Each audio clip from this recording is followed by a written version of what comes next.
오늘 주실 하나님의 말씀 함께 봅니다. 요한복음 2장 12절에서 22절입니다.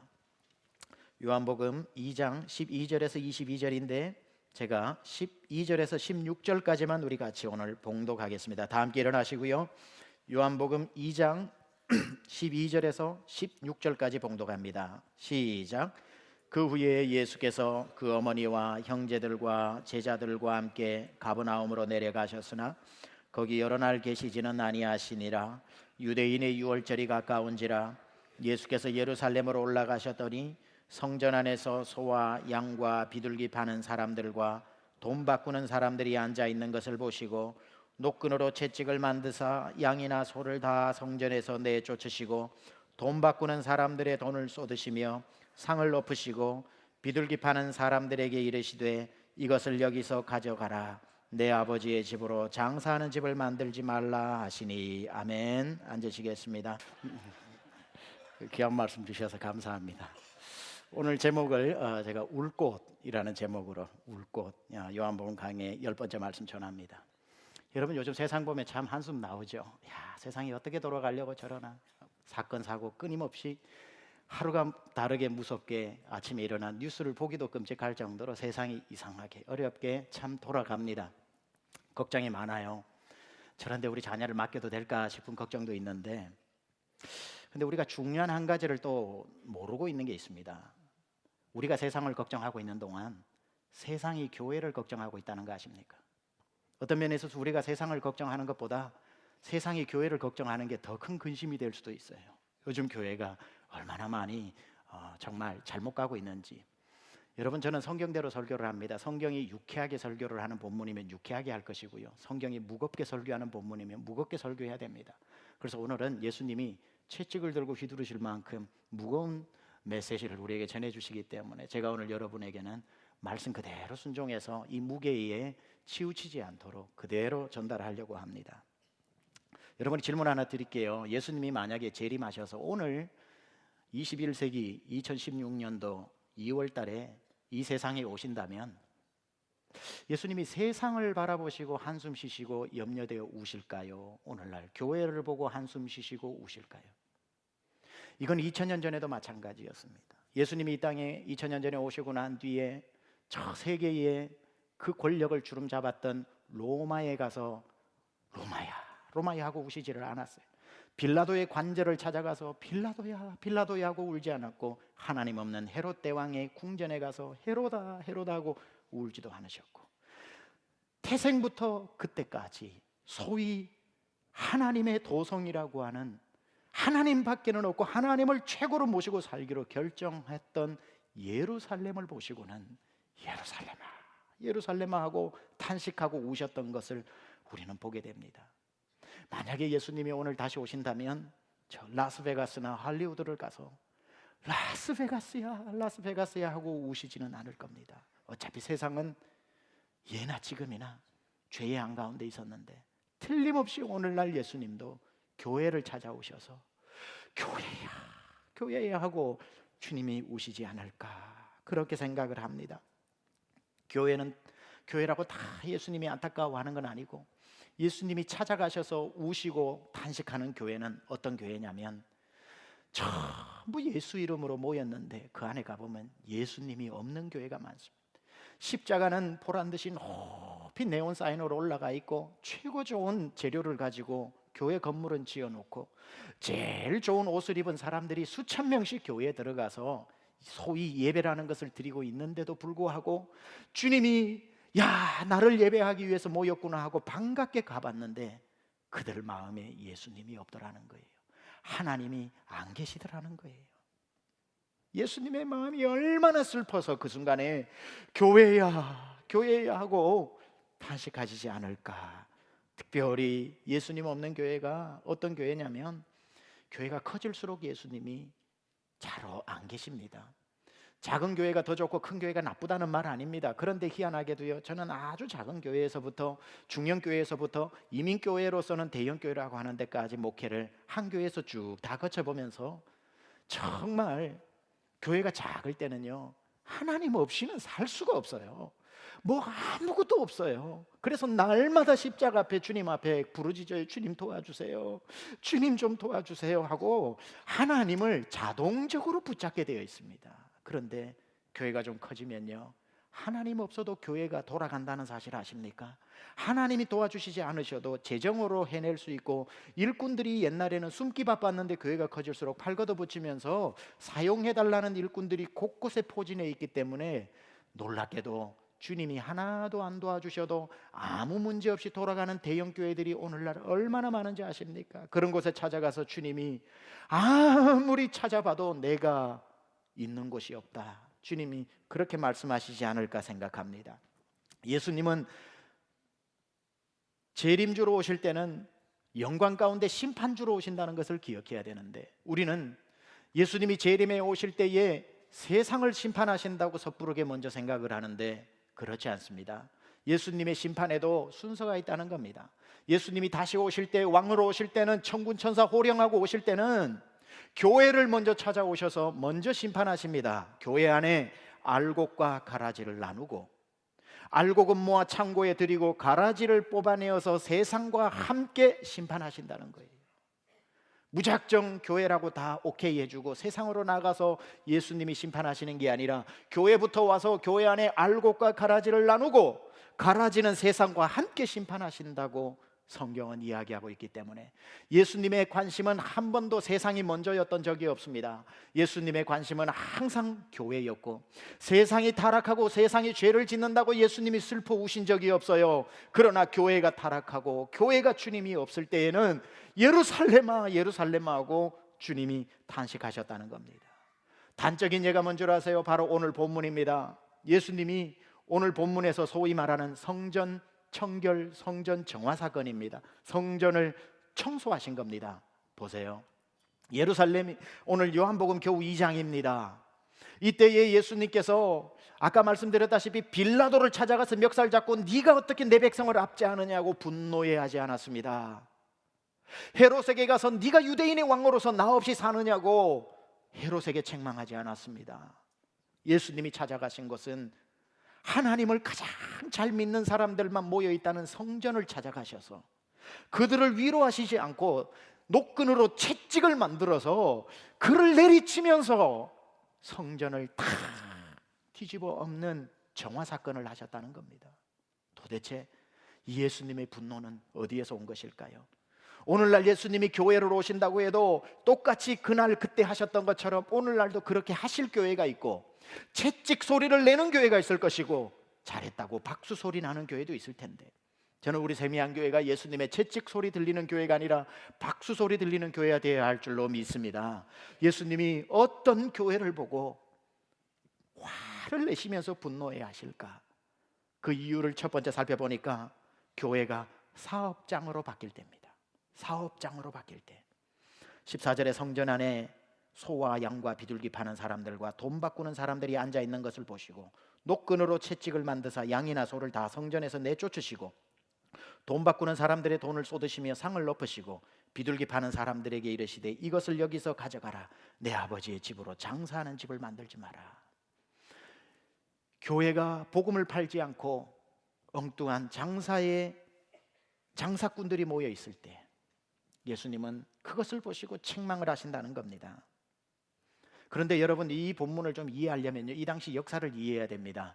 교회 안에서 장사가 아니라 이렇게 소를 팔고 양을 팔고 하는 것은 그 당시에 일반적인 겁니다. 필요합니다. 왜냐하면 성전 안에서 양과 소를 팔지 못하면 1년에 한 번, 1년에 3번, 유월절, 오순절, 초막절에 유대인이라면 누구든지 성전에 와서 소나 양을 잡아서, 비둘기를 잡아서 제사를 지내야 되는데, 그게 그 예루살렘에서 사는 사람들이라면야 모르겠지만 저 소아시아 지역이나 로마에 있는 사람들이 평생에 한 번 성전을 향해서 걸어오는데 그 수많은 수개월 동안 소나 양을 가지고 강을 건너고 산을 넘을 수 없기 때문에 그들이 돈을 가지고 와서 양과 소를 사서 하나님 앞에 제사 지내는 것은 너무나도 당연한 것이고, 그게 잘못되었다라는 것은 아닙니다. 그런데 오늘 이 성전 안에서 그게 조금 변질이 되었는데, 어떻게 변질이 되었냐면 이런 겁니다. 그 멀리에서 온 사람들이 소나 양을 사기 위해서 평생 모았던 돈을 가지고 와서 성전 안에 들어가서 소나 양을 사면 좋은데, 그들이 들고 온 돈은 모조리 로마 화폐였습니다. 로마 화폐에는 시저의 형상이 새겨져 있기 때문에 그 시저의 형상이 새겨진 돈 가지고 예배드릴 소나 양을 사는 것은 우상 숭배라고 취급했습니다. 그래서 성전 안에서는 성전 안에서만 사용할 수 있는 성전환, 성전 돈을 만들었습니다. 누구든지 와서 로마 돈을 주고 성전 돈을 바꾸어진 그걸 가지고 양과 소를 사가지고 예배드릴 수 있었습니다. 문제는 뭐냐면, 거기까지는 좋은데 여기에 환전상들이 로마 돈 일부를 받아서 수수료 조금 떼고 1불 20전 정도 되는 성전환을 준다면 운영상에 필요해서 이해를 할 수 있겠지만, 그 당시의 기록에 의하면은 최소 10배의 수수료를 받았다는 거예요. 일부를 주고 성전환 일부를 받기 위해 10불이라고 하는 돈을 내야 되는데, 그게 1불이라면 말이 안 되지만 소 한 마리 사는 1000불, 10,000불이 될 거면 수수료가 얼마냐는 겁니다. 그러니 환전상들이 들어와서 부당한 이익을 취하고 있으니 이들이 도둑이 아니고 누구냐는 거죠. 어디 그뿐입니까? 가까이 사는 사람들은, 야, 내가 왜 그렇게 비싼 수수료를 주냐, 내 집에서 기른 최고 좋은 양을 가지고 주님 앞에 드려야지 하고, 예루살렘 가까이 살았던 사람들은 자기의 흠없고 점없는 그 양을 가지고 성전에 들어올 수 있었습니다. 그러나 그렇게 들어왔다고 해도 제사를 함부로 지낼 수 있는 게 아니라 제사장에게 흠이 없는지 점이 없는지 통과되어져야 합니다. 그런데 세상에 어느 제사장이 돈을 벌 수 있는데 돈을 벌지 않겠습니까? 타락한 제사장 중에 아무리 최고급 양과 소를 가지고 와도 제사장은 보지도 않고 불합격합니다. 그리고는 성전에서 준비한 걸 사라고 이야기합니다. 그러니 가지고 온 양과 소는 사용도 못 해보고 또 돈을 내고 사야 하는 부당한 이득들이 그 안에 있었으니, 백성들의 돈은 환전상이 착취를 하고 환전상이 남기는 돈은 제사장이 착복을 하니, 예수님이 그 성전에 들어가 보니 기가 차지 않아서 하신 말씀이 뭡니까? 강도들의 소굴이구나, 장사판이 벌어졌구나. 여러분, 여기서 교회는 장사하지 말라고 하는 것을 또 오해하면 안 됩니다. 여성교회가 모여가지고 김치를 팔아가지고 단기선교 가는 팀을 돕는다, 바자를 하고 그렇게 해서 불쌍한 우리 성도들을 돕는다, 그거 하지 말라는 거 아닙니다. 또 어떤 목사님들은 이걸 해석을 그렇게 하셔가지고 교회에 그런 장사하면 안 된다고 그러는데, 그거 아닙니다. 그 본문을 오늘 가지고 얘기하는 거 아닙니다. 그건 격려할 일입니다. 우리 은사를 가지고 선교 구제에 쓰임 받는다는데 그게 무슨 잘못입니까? 그리고 뭐 큰 교회에 와서 내 사업 있으니까 사업장 명함 돌리면서 고객을 유치하는 사람들도 있습니다. 이런 일은 물론 조심해야 되지만 오늘 본문이 그런 분들에 대해서 얘기하는 것도 아닙니다. 저는 그게 교회 질서를 깨지 않는다면 교회 때문에 여러분의 사업이 오히려 성도가 성도의 기업을 돕는 것을 좋다고 생각을 합니다. 그럼 오늘 예수님이 오셔서 교회 안에서 일어나는 일을 보고 채찍을 드는 것은 여성교회가 김치를 만들고 성도가 성도의 기업을 돕는 것을 가지고 얘기하는 게 아니라, 정말 예수님이 화를 내시는 것은 다른 곳에 있었는데, 교회가 나서서 복음이 아니라 돈의 노예가 되어져서 사업을 직접 벌이고 있는 교회들이 있다는 겁니다. 물론 모든 교회들이 그렇다는 것 아니고 세미양교회가 그렇다는 것도 아니고, 그러나 우리가 생각하는 것보다 훨씬 많은 교회들이 병들어서 교회가 사업을 하는 경우들이 있습니다. 한국을 제가 방문해 보면서도 조국 교회를 놓고 무너진 성벽을 놓고 제 가슴을 아프게 하는 일들이 많습니다. 교회가 크게 필요하지도 않은데 투자의 이름으로 유난히 많은 땅들을 사기에 바빠서 하나님의 나라가 확장되는 것보다 교회 땅이 확장되는 것에 혈안이 되어져 있는 그런 땅 장사하는 교회가 너무나도 많고, 교회가 일일이 다 말씀 못 드리지만 직분을 받기 위해서 얼마를 내라 감당할 수도 없는 액수를 정해줘서 내게도 해서 직분 장사도 하고, 정말 교회 안에서 잘못된 장사들이 얼마나 많이 있는지 틀림없이 이런 모습을 보고 주님이 오셨을 때 박수 안 치시리라고 생각해요. 주님이 채찍 들고 땅 장사, 직분 장사, 엉뚱한 것으로 교회가 이윤에 눈이 멀어가지고 나가는 그런 교회들이 생각보다 많으니 얼마나 안타까운지. 그래서 한국에 가면 제일 많이 들리는 얘기가 교회를 개혁하자, 교회를 개혁하자 하는데, 저는 그 개혁이라는 얘기 내용들을 가만 보다가 뭐 제가 여러분의 담임 목사고 세미안교회 목사니까 세미안교회 자랑 좀 합시다. 그거 잘못된 거 아니죠. 세미안교회에서는 상식인데 한국교회에서는 개혁하자고 하는 일들이 많더라고요. 상식만 지켜도 개혁할 게 없는데 상식이 안 통하니까 개혁까지 해야 되는 일들이 일어나는데, 우리 세미안교회는 지금까지 그 어떤 직분자를 세워도 뭐 직분 주는 것 때문에 헌금해가지고 분담금, 이제는 한국은 문화처럼 돼버렸는데 일체 그게 없습니다. 오히려 모든 것을 우리가 일꾼이 필요해서 우리가 세우는데 왜 그분에게 돈을 받고 세웁니까? 물론 여러분, 직분 받으신 분들 잘 기억하세요. 직분을 받고 난 뒤에는 교회가 필요하면 여러분의 헌금도 필요하고, 교회가 필요하면 여러분의 헌신도 필요하고, 그거는 이제 직분자로서 세미한 교회를 여러분의 십자가를 지고 어려울 때 함께 내 집을 팔아서라도 세우는 것이 마땅한 직분자의 십자가를 지는 거지만, 제가 말씀드리는 것은 직분자들이 감당해야 될 헌신이 아니라 그 직분 받기 위해서 교회가 직분 장사를 해서는 안 된다는 겁니다. 여러분, 우리 교회는요, 지금까지 제가 많은 분들을 세웠지만 그렇게 안수 집사님을 세우고 권사님 세우고 다 할 때도요, 소명 간증문도 내야 되고요, 그리고 구원 간증문도 내야 되고요, 이력서도 내야 되고요, 뭐 많이 있습니다만은 단 한 번도 기록하지 않은 것이 학력란입니다. 저는 우리 교회에 집사님들, 안수 집사님, 권사님들이 초등학교 나왔는지 중학교 나왔는지 대학교 나왔는지 친하다가 얘기하면 어디 나왔는지는 알 수 있을지 몰라도 단 한 번도 학력란에 학력을 적게 한 적 없습니다. 예, 적어서 좋은 학교 나오면 세우고 초등학교도 못 나오면 안 세울 겁니까? 아니잖아요. 배우든지 배우지 못하든지 신앙의 경력은 자랑할 수 있고 신앙의 경력은 적어야 됩니다. 내가 몇 년 몇을 어디에서 예수 믿었고 어디에서 어떻게 봉사하다가 어디에서 내가 세례받고 침례받았는지 그거야 적어야 되겠지만 왜 세상의 학력이 뭐가 필요합니까? 저는 거기에 대해서 앞으로도 적을 일 없습니다. 담임 목사가 사용하는 목회 판공비는 모두 페니 하나도 다 기록에 남기고 보고를 합니다. 임의로 사용되는 재정이 한 푼도 없습니다. 담임 목회자 사례비는 어떤 교회, 많은 교회들은 밖에 알려질까 봐 대회비로 지키지만, 여러분 지금까지 사무총회 한 번도 안 빠지고 오신 분들은 아실 겁니다. 정교인 사무총회 때 담임 목회자에게 지출되는 모든 사례와 모든 걸 다 알려줍니다. 감출 게 뭐가 있습니까? 교회가 어려우면 적게 받으면 되는 거고, 교회가 넉넉해지면 더 주면 받으면 되는 거고, 주신 대로 감사하면 되지 감출 게 뭐가 있냐고요. 예전에는 제가 집회를 뜨문뜨문 나가니까 이런 고민을 안 하고 그냥 이렇게 지났는데, 여기저기 오라는 집회가 많다 보니 고민이 생겨서 결정을 하고 시행하는 것 중에도 담임 목회자가 외부에 나가서 하는 모든 집회에서 받는 사례는 교회로 바로 다 헌금을 합니다.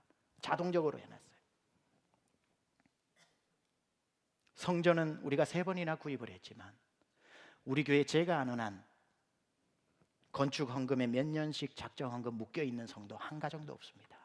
그냥 그때 우리 1, 2개월 동안 우리 함께 헌신하자고 해서 힘에 겹도록 헌신한 분들은 계시지만 그 뒤에는 오는 정기 헌금 가지고 교회가 그 일들을 감당하고 여러분은 정직하게 10의 1조와 감사 예물을 드리면 되는 거고요. 제가 아는 한 거기에 묶여서 무거운 십자가를, 엉뚱한 십자가를 지고 있는 분이 없다는 겁니다. 침례교회는 교회 개인 사유재산이 보장되어 있습니다. 얼마든지 목사가 욕심내면은 나중에 성도가 다 떠나도 이 건물 제 이름으로 옮길 수 있습니다. 그러면 안 되잖아요. 어떤 몇몇 분의 욕심의 산물이 돼서는 안 되잖아요. 그럴 이유 하나도 없지만 우리는 몇 년 전 정관에 교회가 재정적 문제로 분쟁이 일어날 때에는 전 재산을 교단으로 옮긴다, 정관에 넣어놨습니다. 목사도 여러분도 다 사람이라서 나중에 가서 물욕이 생기게 되면 쌓아놓았던 모든 주의 은혜를 쏟아버릴 수 있기 때문에 그런 장치를 마련하는 겁니다. 저는 이걸 시행하는데 하나도 어렵지 않았어요. 상식 아닙니까? 많은 교회들을 보면서, 한국의 특별히 교회들을 보면서 이걸 개혁이라고 이야기하고 있으니 이게 안타깝다는 거예요. 오늘 주님이 많은 교회들이 오셨을 때 박수를 치실까, 채찍을 드시면서 강도의 소굴을 만들었다고 하실까, 참으로 두렵고 떨리지 않을 수가 없습니다. 두 번째, 예수님이 오늘 왜 성전에서 채찍을 드셨는가? 교회가 사람을 차별해서 그렇습니다. 여러분, 예수님 당시에는 이 성전 안에서 환전을 하고 소나 양을 팔았지만 이 성전은 5개의 뜰로 나누어져 있었습니다. 예수님 당시의 성전 5개의 뜰은요, 서쪽을 향해 있는데 동쪽에서 문이 있어서 들어옵니다. 그러면은 동쪽에서 들어올 때 가장 먼저 만나는 뜰이 성전 안입니다. 밖이 아니고 이방인들도 와서 하나님 예배하라고 이방인의 뜰이 있습니다. 그 다음에 뜰이 뭐냐면 여인들의 뜰입니다. 그 당시에 사람 숫자에도 들어가지 않았던 여인들이지만 성전은 여인들을 위한 뜰도 예배하라고 만들었습니다. 그 다음에는 유대인 남자들이 들어갈 수 있는 유대인의 뜰이 있습니다. 그 다음에는 성소라고 이름하는 제사장들이 들어가서 제사 지내는 곳이 있었습니다. 그 다음에는 The Most Holy Place, 지성소라고 하는 대제사장이 1년에 한 번 들어갈 수 있는 대제사장의 뜰이 있었습니다. 이 5가지의 뜰은 이방인의 뜰, 여인의 뜰, 유대인의 뜰, 제사장의 뜰, 대제사장의 뜰이 존재하고 있었습니다. 근데 예수님이 그 5가지 뜰을 왜 만드셨을까요? 교회 안에는 이 5가지 뜰 안에 5종류의 사람이 다 있어야 하기 때문에 그렇게 만들어 놓으신 거지요. 이방인도 와서 예배하라. 나는 만군의 여호와 하나님, 온 세계를 창조한 하나님이니 이방인도 와서 예배하라. 사람에도 들지 못하고 차별받던 여인들도 와서 예배하라. 유대인들도 와서 예배하라. 제사장도 하나님을 바라보라. 대제사장도 하나님을 아련하라. 세상에 빈부의 격차 없이, 차별 없이 모든 사람이 들어오라고 5 뜰을 상징적으로 만들어 놓으신 겁니다. 그런데 예수님이 채찍을 드신 것은 뭐냐면 이곳에 마땅히 있어야 할 여인들도 보이지 않고 이방인들도 보이지 않고 힘 좀 꽤나 쓰는 유대인 남자들과 사회의 권력층인 제사장들만 주인이 되어 있는 그걸 보고 주님이 채찍을 드시는 겁니다. 마가복음 11장 17절에 보면은 예수님이 똑같은 사건을 이렇게 설명하고 있더라고요. 이에 가르쳐 이르시되 기록된 바 내 집은 만민이 기도하는 집이다. 칭함을 받으리라 하지 아니하였느냐. 너희는 강도의 소굴을 만들었도다. 좀 설명드릴게요. 예수님이 왜 이렇게 분노하냐면 성전의 유월절을 맞이해서 들어가 보시니까 이방인의 뜰은 이방인들 나름대로 하나님을 예배해야 되고 여인들은 여인들 나름대로 예배해야 되는데 이방인과 여인을 다 몰아내 버리고 난 뒤에 거기에 시장판을 벌였다는 거예요. 거기에서 유대인들을 위해서, 돈 있는 사람을 위해서, 권력층을 위해서 그들이 불쌍한 사람 다 내보내고 시장판을 만들었다는 거예요. 예수님이 그걸 뒤집어 엎으시면서 하는 말이 뭐냐면 이거 다 몰아내고 마땅히 있어야 될 쫓겨난 사람들을 들어오게 하라는 거예요. 그리고는 뭐라고 얘기하십니까? 내 집은 유대인들만을 위한 것이 아니라 뭐라고요? 11장 7절에 만민이 기도하는 집이다. Not some people, but all people. 몇몇의 특권층에 있는 사람만이 들어오는 곳이 성전이 아니라 만민이 와서 기도하는 곳이라는 겁니다.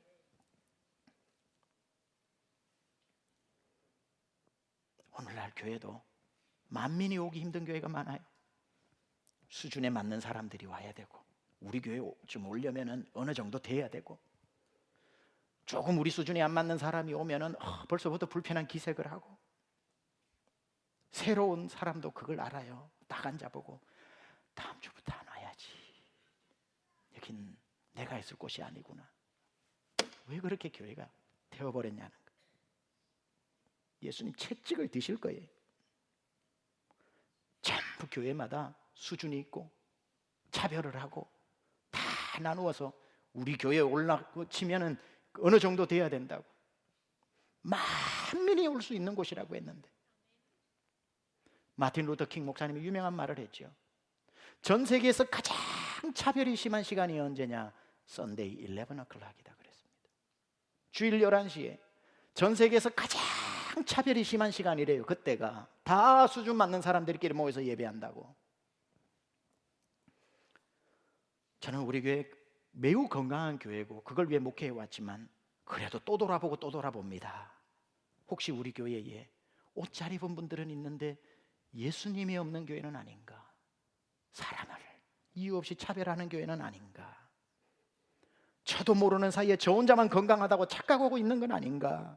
담임 목사도 모르는 사이에 혹시 달라스에 이제 세미한 교회는 아무나 못 간다는 말도 안 되는 소문이 혹시 돌고 있으면 어떡할까? 어느 날 내 주변을 돌아봤는데 전부 잘생기고 잘 입은 사람들만 있고 이방인 같은, 여인 같은, 갈 곳 없어 온 사람이 한 사람도 없으면 어떡할까?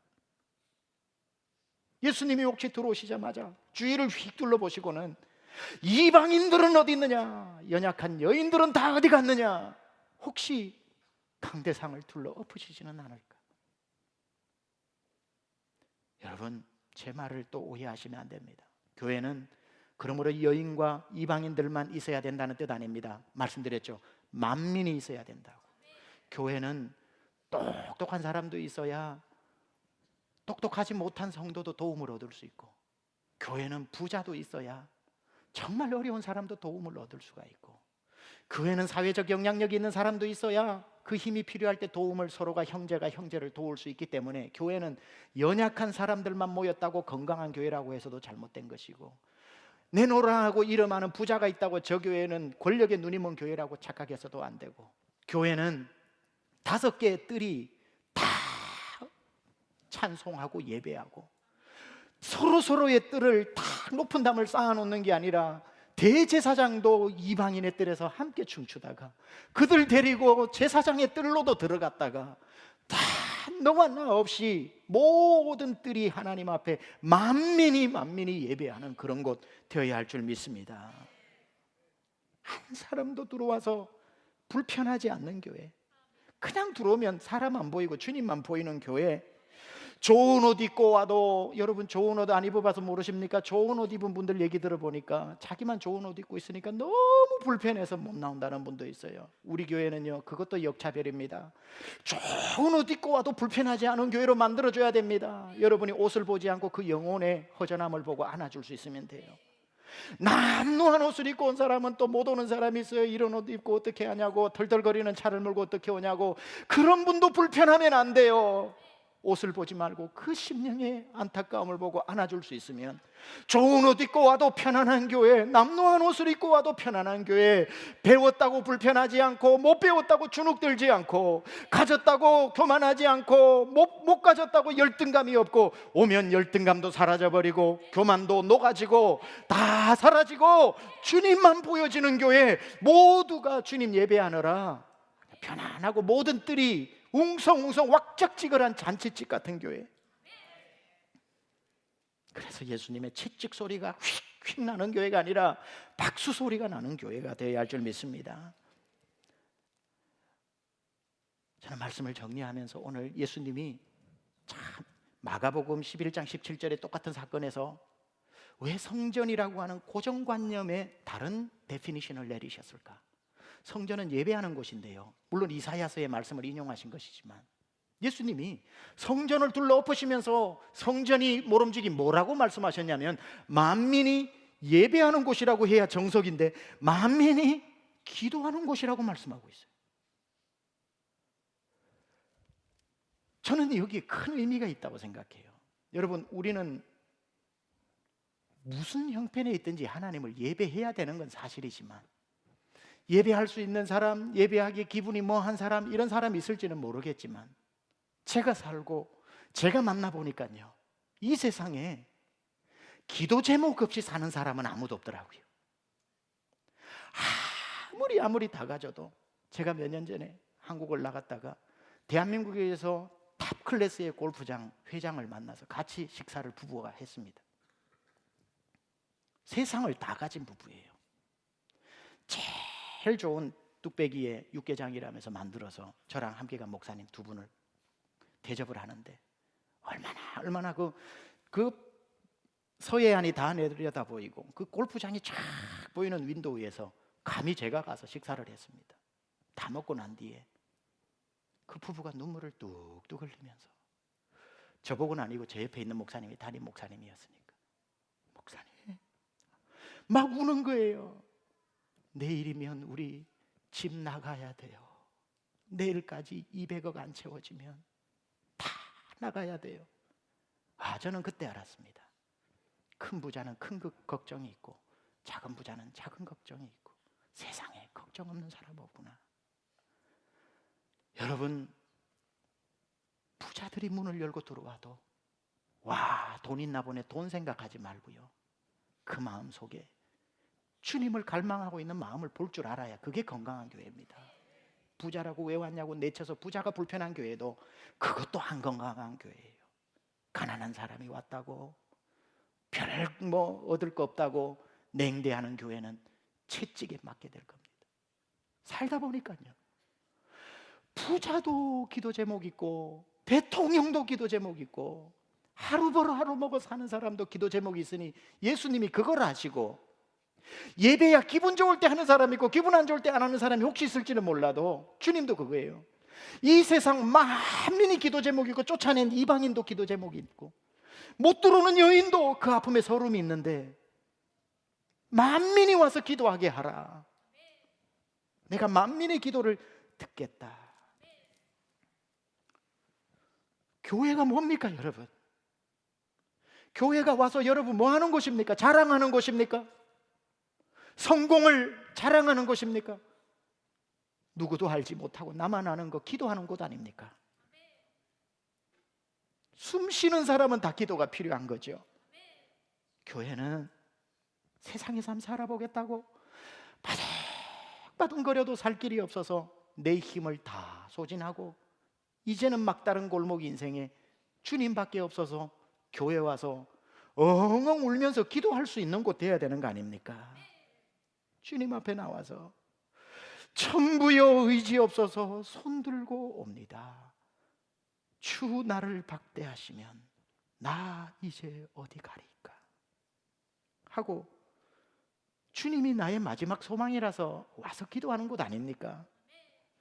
그런 사람이 쫓김을 당하고 장사판을 벌여놓고 몇몇 이름 있는 사람들만 주인 행세하는 교회 되어서는 안 되지 않습니까?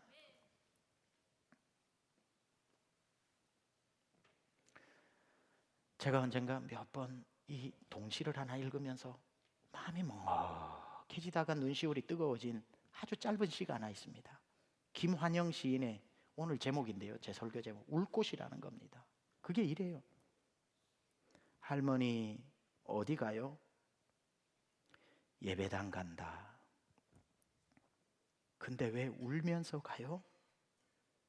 울려고 간다. 왜 예배당 가서 울어요? 울 데가 없다. 아주 짧은 시예요. 여러분, 교회 말고 여러분 울 때가 있습니까?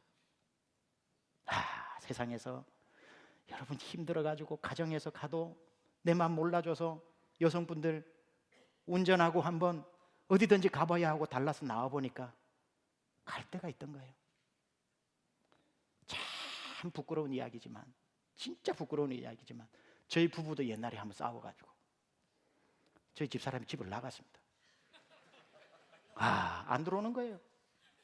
이거 나가봐야 내가 달라스를 뻔히 아는데 저 사람이 어디 갈까 싶었는데 안 들어오는 거예요. 새벽 2시, 3시 됐는데 안 들어오는 거예요. 불안해지기 시작합니다. 갈 데가 없는데, 여기는 비행기 타고 친정도 못 가는데 새벽 4시쯤 되니까 들어왔더라고요. 어디 갔다 왔냐 그러니까 혼자 여관을 잡고 호텔을 잡고 들어갔다는 거예요. 무서워서 못 있겠더라는 거예요. 그래서 들어왔습니다. 참 마음이 진짜, 들어오는 저 사람 보니까 좀 갈 때라도 있었으면 좋겠어. 그 마음이 느껴지는 거예요. 오죽했으면 그 호기차게 나갔다가 다시 집 밖에 없어서 또 들어와야 될까. 옆에 사돈 8촌, 6촌, 12촌, 24촌, 48촌 아무도 없거든요. 미국에 우리는 저희 집 쪽도 없고 저 사람 쪽도 없고 우리 둘밖에 없거든요. 여러분들 나가가지고 막 울려고 나가도 차 안에서 울 때밖에 없잖아요. 울다가 눈물 하고 집으로 가잖아요. 사람들 앞에 한번 울어보세요. 세상은요, 슬픈 기색만 비춰도요, 문제 있나 보다 싶어서 손해볼까 봐 도망갑니다. 할머니 어디 가요? 예배당 간다. 왜 울면서 가요? 울려고 간다. 왜 예배당 가서 울어요? 울 데가 없다. 이 할머니는 교회 가서 우는 거예요. 기도하는 거예요. 천부여 위지옵소서 손들고 옵니다. 주 나를 박대하시면 나 어디 가리까. 여러분, 교회는 기도하러 오는 것입니다. 자랑하러 오는 것 아니에요. 와서 여기에서 진종일 아픈 마음을 다 쏟아내도 교회만큼은 운다고 칭찬해 주는 데는 교회밖에 없어요. 막 울어보세요. 아이고 은혜 받았구나 하고 오히려 칭찬해 주고 격려해 주고, 참을 속이 시원해질 때까지 여러분 울고, 울다 보면 옆에 보면 또 우는 한 사람이 있는데 보면 예수님이 함께 울어주고 계시다가, 예수님 오셨네요 하면 예수님이 다 울었냐 하고는 엎혀라 하고 나를 엎고 또 그 힘으로 세상에 나가게 하시는 분이 우리 주님 아닙니까? 여러분, 교회는 만민이 와서 기도하면서 실컷 운 다음에 힘을 얻어서 또 세상으로 나가게 하는 것이 교회인 줄 믿습니다. 주님의 채찍 소리 나는 일 절대 없게 하시고 우리 교회 안에 주님 박수 소리 들리기를 우리 주 예수 그리스도 이름으로 축원합니다. 오늘 말씀 가지고 우리 한번 잠시 기도합시다. 여러분, 울러 오세요. 이곳은 운다고 아무도 여러분에게 이상한 얼굴로 보는 데가 없습니다. 우리 마음에 있는 걸 다 쏟아내고 천부여 의지 없어서 손들고 옵니다. 빈손으로 옵니다. 주 나를 박대하시면 이제는 인생의 막다른 골목 갈 데가 없으니 주여 이곳에서 눈물을 흘리며 주의 은혜를 구합니다. 하나님, 오늘 저를 다시 만나 주옵소서. 우리 기도하며 나아가겠습니다. 하나님, 오늘 주님 앞에 의지할 곳 없어 나와 주님 앞에 만민의 기도하는 집이라니 제 자리도 있겠지요. 만민의 기도를 들으신다니 제 기도도 듣겠지요. 주님 앞에 기도하며 나갑니다. 오 주여 하나님 아버지, 주님 아니고는 아무도 저의 사연을 들어줄 사람도 없고 주님 아니시면 들어줘도 해결할 사람이 없지만 오늘 주님 앞에 나와 머리 숙인 성도들 가운데 주님의 은혜와 주님의 위로와 주님의 함께하심과 주님의 격려가 넘치기를 원합니다. 아버지 주님밖에 없음을 고백합니다. 아버지, 우리 사랑하는 모든 성도들을 품어주시옵소서. 전부터 계신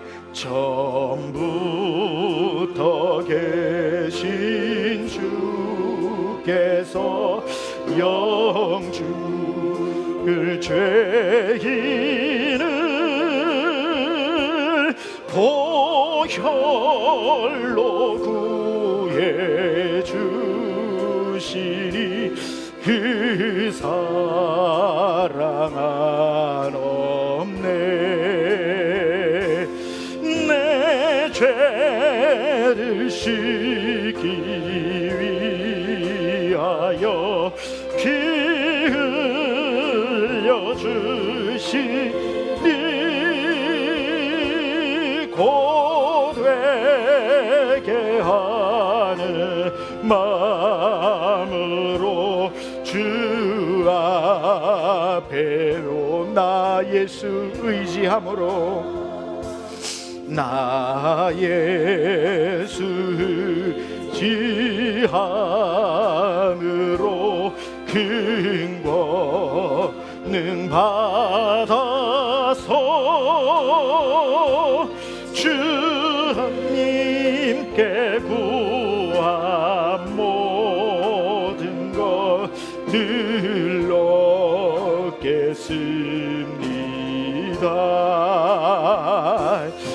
내 죄를 씻기 위하여 피 흘려 주시니 곧 되게 하는 마음으로 우리 다 함께 일어나셔서 마지막 3절 다시 찬양합니다. 나 예수 의지함으로 나 예수 의지함으로 king 받아서 주님께 구한 모든 것 늘러겠습니다.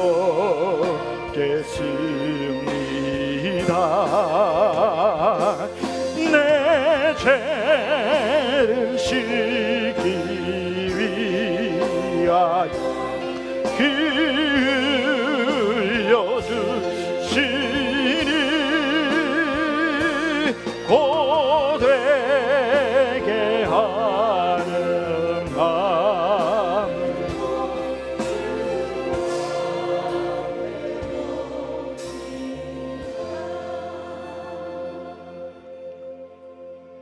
전부터 계신 주께서 영죽을 죄인을 보혈로 구해주시니 그 사랑이 한이 없습니다. 나 이제 예수 의지함으로 큰 권능 받아서 주님께 구한 모든 것 늘 얻겠습니다. 하나님, 세상에 아무것도 없어도 괜찮아요. 주님이 있으면 만족합니다. 주님,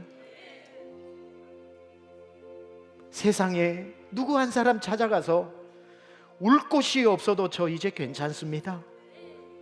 저에게는 내 사랑하는 세미양교회가 내가 목 놓아 울 수 있는 곳이고, 이곳에서 주님을 만나고 주님에게 업혀 세상으로 갈 수 있으니 하나님, 이 제단에 눈물이 강을 이루고 그 눈물이 변하여 찬송이 하늘에 사무치고 하늘의 권능이 성도 위에 임하게 하여 주옵소서.